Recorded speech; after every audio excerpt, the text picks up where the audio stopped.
Is you, I mean, are you guys on a really tight budget, so to speak? Well, yeah, depending on what you mean by budget. Right. There is no budget. Right. Is there any money at all? Well, not very much. Yeah. Considering we have to pay the sound man, you pay Right. for all the promotion you do, you pay Equipment for expenses. equipment and repairs, and that I mean that's the brunt of it. How many right there. sticks do you go through a week? Too many.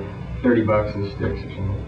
Yeah, well, see, the thing is you get to a point where you're victimized here a little bit, you know. We're not trying to sound jaded here, but the club owners see that you'll work for a certain amount of money, okay? Right. So you go in there and you have no choice because you're a local band. This is your city. But do you push, do you try to dicker or negotiate as much as you can? Oh, you can try, but the bottom line is usually you work on percentages, you know? Yeah, it's Corona. It's very rare. It's hard to do your own production, because when we do our own production, like Greg was saying, the cops shut it down. Yeah. Because kids come out, kids are Well, driving. if you want to do your own shows, you have to have a cabaret license. Absolutely. Which is $2,000 You know, per something we year. can't afford.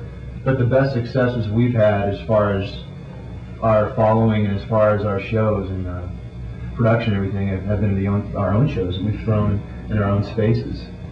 And it's just a completely different environment in clubs. It's not uptight, it's just fun, you know? Yeah. Everyone's Yeah. there to enjoy themselves, lots of energy, it's not, nobody's worried about the outer vibe. Well, I want to talk a little bit more about your music. I mean, all this stuff kind of serves to distract from the music, doesn't it? You know? Yeah.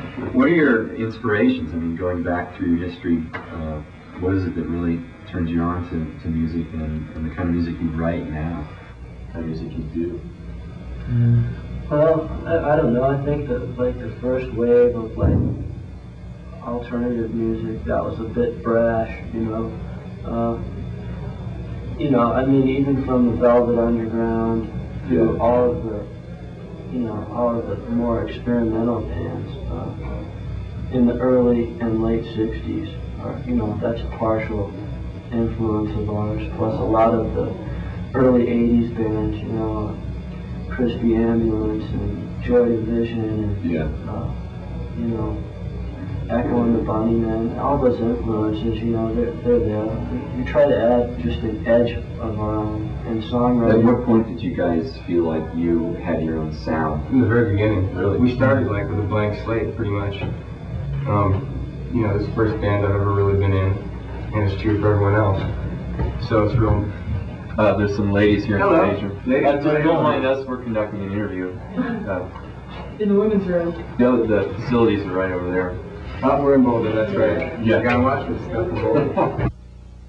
I think we started out kind of sheltered, like our own little enclave, like just a group of 4 people who just wanted to make music. And we weren't trying to make it like anybody else. We weren't consciously trying to make it different than anybody else's music. We just tried to make it as pure an expression of ourselves as we could. And naturally, what you listen to musically is going to come out a little bit. Yeah, all your influences. I mean, there's only so many notes and everything, but I think we all have different influences as well. We come from a pure perspective of actually playing your instrument, not taking the gimmick to an extreme, because A little louder there, they might not be able to hear you over the flushing. I couldn't do it that way because it just wouldn't be interesting for me anymore, you know? What percentage, how many of the songs that you do are covers? None. None at all. We do one design. Every once in a while we'll say, okay. We do one every 3 or 4 or 5 months or so. Well, I like your rendition of Windy. If you consider that a cover, you know. Oh yeah, it is a cover. Definitely. Thanks for sitting in here and talking with me. Thank you. And I guess we should probably get out of the ladies' room now. Get some good footage of the show. We will be getting some good footage of the show, and I look forward to it. It feels like I don't know, it feels like a good night. Should be. Yeah. So thanks. Thank you. All right. Thank you. We'll Should we do anything? we'll be back to Visions from the Edge after whatever this is coming up. We'll be right back.